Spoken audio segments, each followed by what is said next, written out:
Can we just talk for a second about that fucking Hail Mary trailer? Thing was amazing.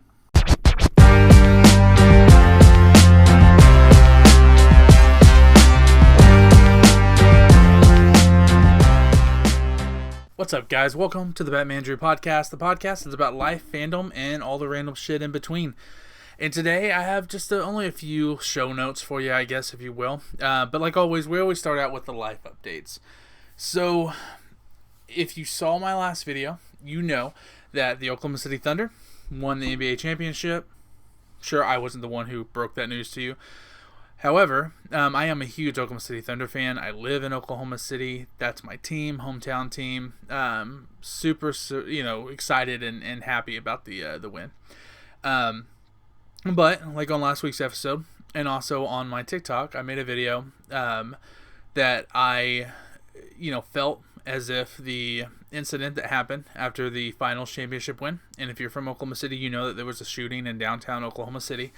Did it have anything to do with the finals win? I don't know. People are saying no. But that was irrelevant to me. It was a crowd of people together celebrating, and someone ruined it by shooting a gun off at someone. I don't care the reason why. It just was unfortunate, and there was no reason for it. With that being said, I posted a video talking about how disappointed I was that I wasn't going to be able to take my son down to the parade. I wasn't going to take my 4-year-old kid down to a crowd of people who didn't know how to behave themselves. And I posted on the video that I was pretty disappointed on that, and disappointed in the actions of the people who fired the gun and honestly made for an unsafe environment for a 4-year-old to be in. At no point in the video did I talk about that I was too scared to go, that I was afraid, that I was living in fear. Never mentioned any of that. But that video got over 68,000 views, got over 2,800 likes, like 260 comments, and it was saved by like 120 people. And the majority of people heard my message, agreed with me, talked about how it can be unsafe if you have a kid, and how it was unfortunate. But there were a handful of just very ignorant people. And I don't understand. I guess for me putting out the video was just airing my frustration. So on that case, like, anyone's allowed to vent. Like, it's social media. That's what we do, right? Is we vent and complain and bitch. But listen to what I'm saying. Like, some of the comments were so silly. I am, to a fault, one of the most confrontational people you'll ever meet. And the idea of that I was scared to go down to the Thunder Parade is silly at best. I grew up in a super rough neighborhood. And, like, it's only through, honestly, my hard work, some of the love and care for some of the people that were around me and that helped raise me, and honestly, the grace of God that I'm not still living in the fucking hood. And I'm proud of that. Proud of the hard work. Proud that my son's going to live in an environment that is going to be different than what I grew up in. But fuck, people are stupid. Like, they are just idiots. But I will say, I've never had a video. I've had videos that had more views, but not as much engagement. And now that I've already mentioned the negative, I do want to talk about the positive. And that was the amount of people who were not only in an agreement, but showed support for the video. This wasn't about being scared or being fearful. This wasn't even about like gun control laws and things like that. For the record, I'm pro-gun. This wasn't about any of that. This was about the ignorance and stupidity of people, especially when you get them in crowds, about the safety of children, and like just about, honestly, just people behaving themselves when they're out in public settings. It was just silly. And I will say, for the people who positively engaged with the video, thank you, because I think that you really helped to stir up the conversation. There was a ton of police presence out there for the parade, which that was going to be expected no matter what happened the night of the finals. But there was a huge police presence. And there was some stupid people. We watched the parade on TV, and we saw a few people getting arrested. Thankfully, no major instances. But for me, it wasn't about the guns. People were like, you could go to the mall and get shot. I know. I fucking worked retail for 20 years of my life. Trust me. Worked at Penn Square Mall. If you're in Oklahoma City, you know. Like, that part of it wasn't the problem. I wasn't scared of that. I wasn't scared of the confrontation. I just was concerned about taking my kid unnecessarily into a situation like that. Had he had been older, it would have been different. My kid had been 8, 9, 10, I probably would have felt a little bit different. But here's the thing, right? Let's say someone did something stupid and they fired a gun again in the crowd of people. Whether it was in the air, at someone, whatever. What are people going to do? They're going to run. They're going to run.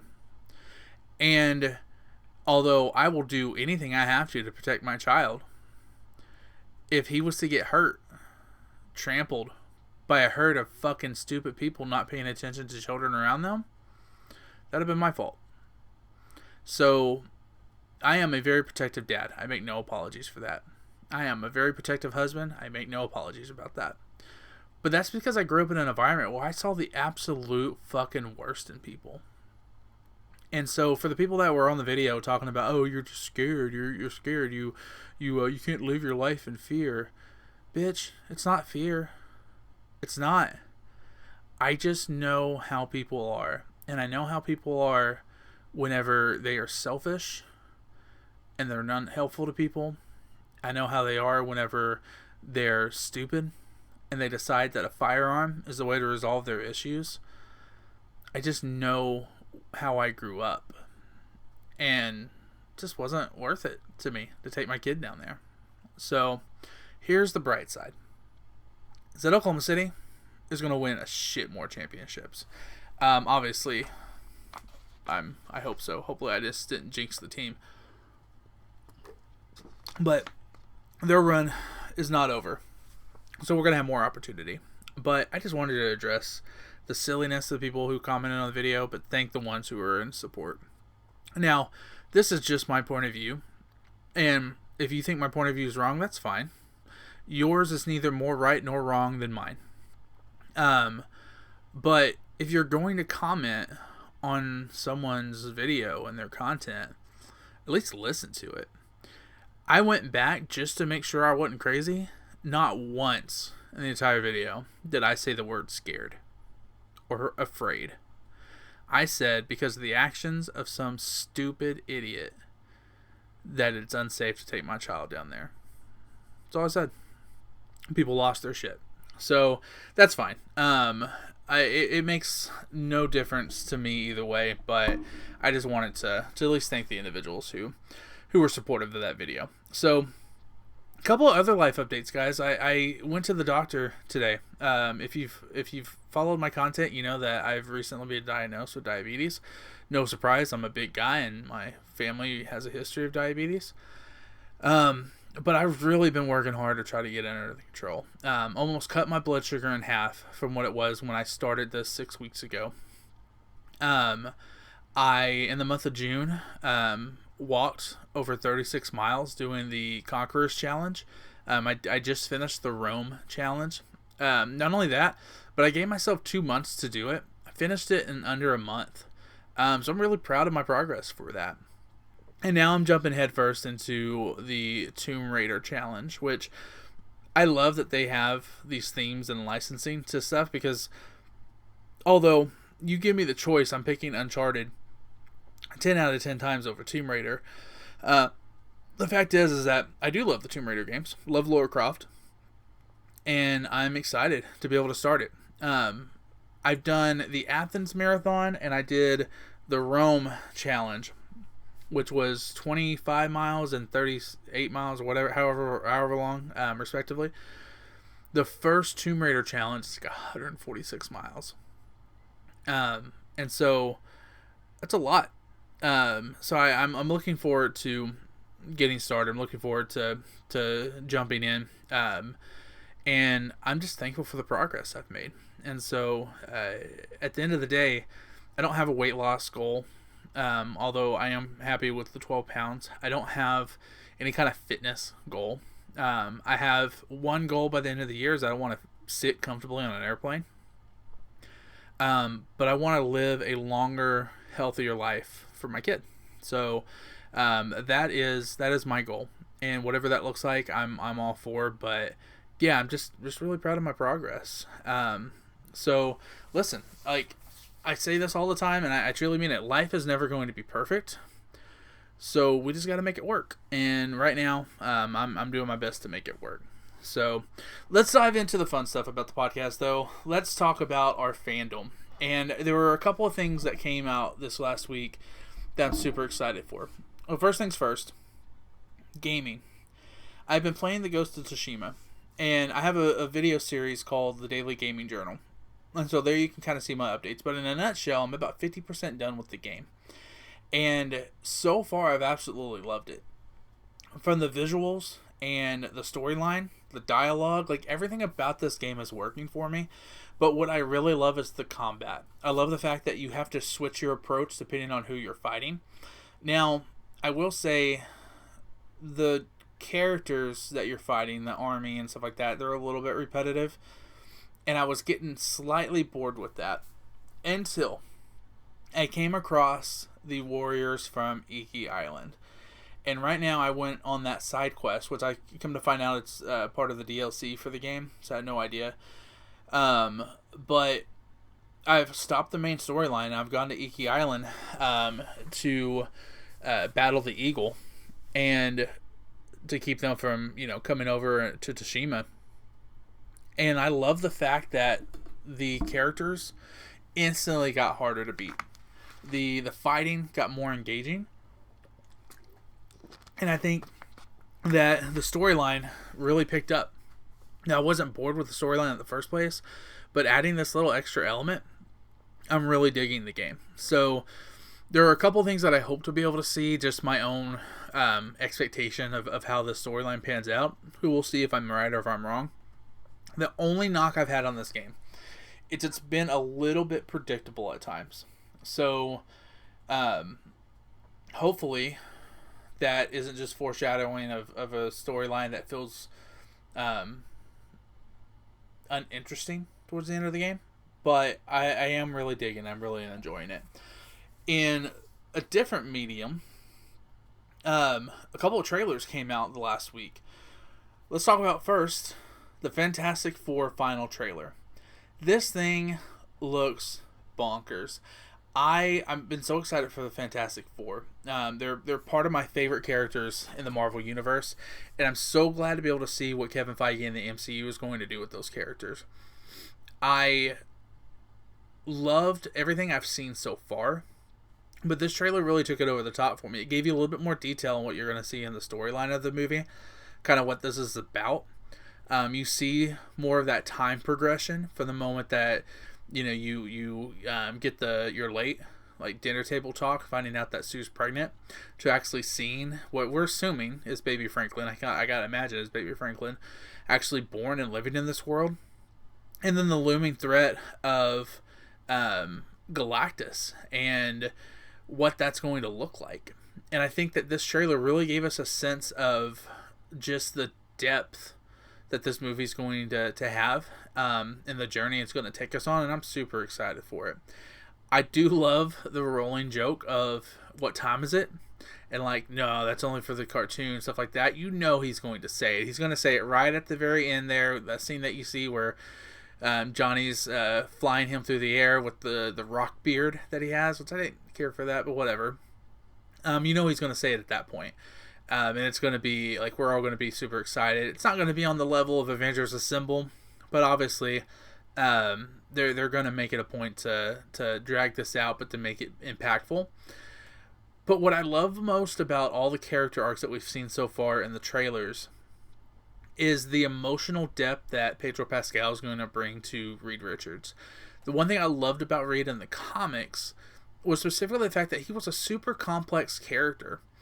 Not only was he always the smartest man in the room, but he was always the most morally compromised, really. Like, he would do what he felt was right, regardless of what other people thought or felt. And sometimes that led to some very catastrophic events in the comics. And what I would love to see here, you see that line where he's talking about, like, I bent the time of space or whatever, or, it heard me, or whatever, however that line went in the trailer. What I'd really love to see in this is for Reed to get himself into some hot shit and be selfish and fuck shit up, because that is his problem. He is the smartest man in the world with some of the least amount of common sense, but more importantly, like, he's not afraid to make a decision that he believes is right, regardless of whether or not other people are in agreement with him. And I think you're going to see some of that tension between him and Sue, because Sue's always been kind of his moral compass. So I'm looking forward to seeing what Pedro Pascal, because I think he's an excellent actor. Joel, like, phenomenal in that character. So I'm looking forward to seeing what he can do. That last trailer definitely did it for me. My goal is to make sure I get to the theater early enough to buy the Galactus popcorn bucket, but we'll see. But to be topped after that fantastic trailer, no pun intended, was the Superman scene with Lex Luthor, where we find out that Lex takes Crypto, which obviously you've seen in earlier trailers where Lex is raiding the Fortress of Solitude. So I'm assuming that happens and Crypto's taken from Superman. But could you imagine the balls on James Gunn if they kill Crypto? After the trailers that they've given us and the love we've had for this dog so far, could you imagine if they actually John Wick us and kill Crypto?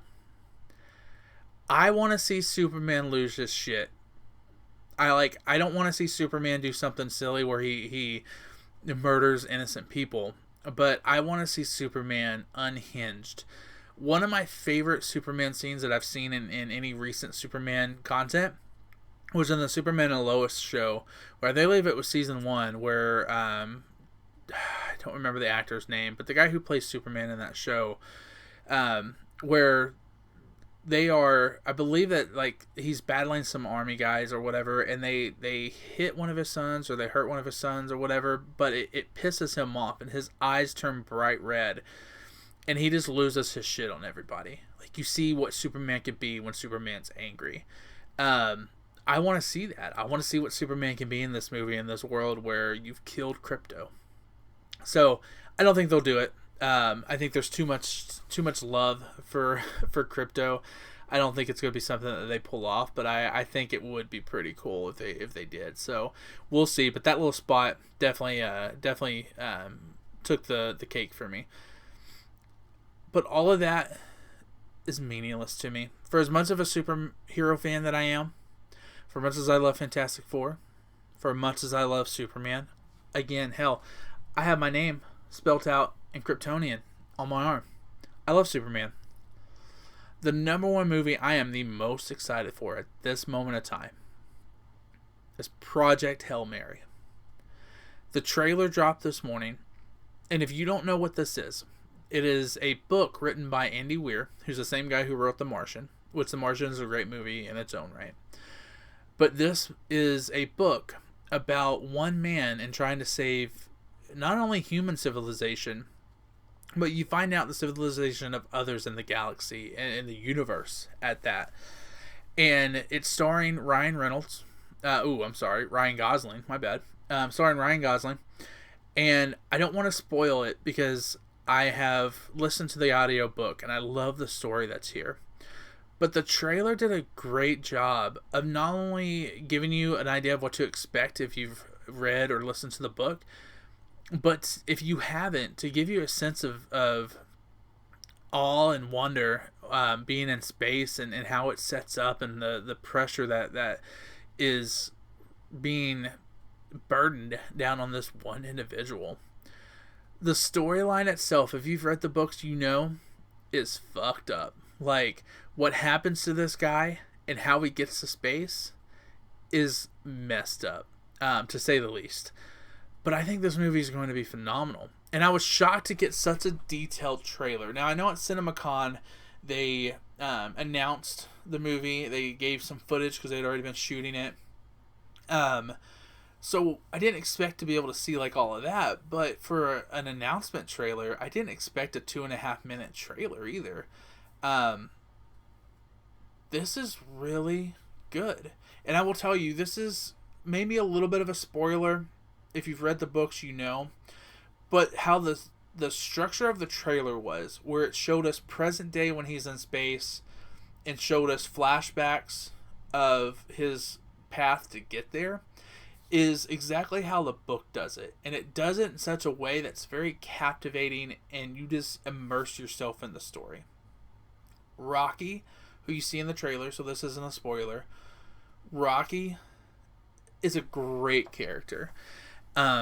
And I can't wait to see what they do with this. I'm super excited. It comes out, I believe it's March 26th, so it's definitely going to be my birthday outing. This is what I want to do for my birthday. I think if anyone asks me how I want to celebrate my birthday in March, it's going to be that we take a big group of people out to go see Project Hail Mary. That is my birthday desire. So Project Hail Mary, it looks phenomenal. I can't wait to see it. Tell me what you guys thought of the trailer. Comment below. Are you excited about it? Have you read the books? And more importantly, did you think that the trailer did the justice to the books? I know a big complaint. I'm not a big reader at all, but I know there's always a big complaint about how different the book is from the movie. I thought this was spot on. I really did. Let me know what you thought. So with that, we're gonna move on to our last topic of the day. It's just random shit, right? That is our thing, right? Is live fandom and all the random shit in between. And in a world of random shit, I want to pop up the photo here for you to see. I saw this on Real Rated Red, their Instagram page. A team of players spent 4 years building a 1-to-1 scale replica on Minecraft of New York City. Right now, currently, there are only about 68% of finished with Lower Manhattan. How on earth they have not completed this whole thing in 4 years is beyond me. What the fuck are you doing, guys? No, I'm kidding. Like, Minecraft has always looked like a silly game to me. I've never gotten into it, never played it. I've never seen anything like this. Like, are you kidding me? Like, this is incredible. And I love when people are able to do things with their art that is different, that we haven't seen before. And I will tell you, I'm sure there's a lot of people who have done some really cool stuff on Minecraft. I've never seen this. This is cool. Like, this is incredible. This intentionally or unintentionally are going to get people into playing the game, because I've decided I'm going to. Like this one Instagram post has led me to be like, all right, I'm going to check it out. I didn't care for the movie. Didn't see the movie. Didn't care for the game. The movie that came out did nothing to get me interested in the game. Because honestly, the game and the movie looked identical. It didn't look like this. Are you kidding me? Like, this is insane. So I didn't dig in too much into the people who did it. So if you go to Real Rated Red Instagram page, you'll see their post, and I believe they tagged the individuals who are in it, who did it, and the team who did it. But this is cool. Like, bravo. Like, this is super cool. So, hats off to you. This is really cool. So, yeah, that's our random shit for the day, guys. Short episode. Didn't have a lot to talk about. Honestly, nothing compared for me like that Hail Mary trailer, the Project Hail Mary trailer. I thought that was phenomenal. I can't wait for this movie. So remember, guys, to always love all the awkward moments in between life and death. Thank you for being here. Thank you for taking your time to listen to my podcast. I have a small following right now. I think I have like 77 subscribers. Had some guy, I think, was trying to be sarcastic in his post, calling out my 77 subscribers. That's fine. I'm just thankful that you guys are here, that you guys are listening to my podcast, that you're taking an interest into what I'm interested in, and I look forward to being able to engage more with you guys. I really do. So remember, like, subscribe, and all that other shit. I appreciate it, and I will see you guys next time at the same Batman Drew time on the same Batman Drew channel. Thanks, guys.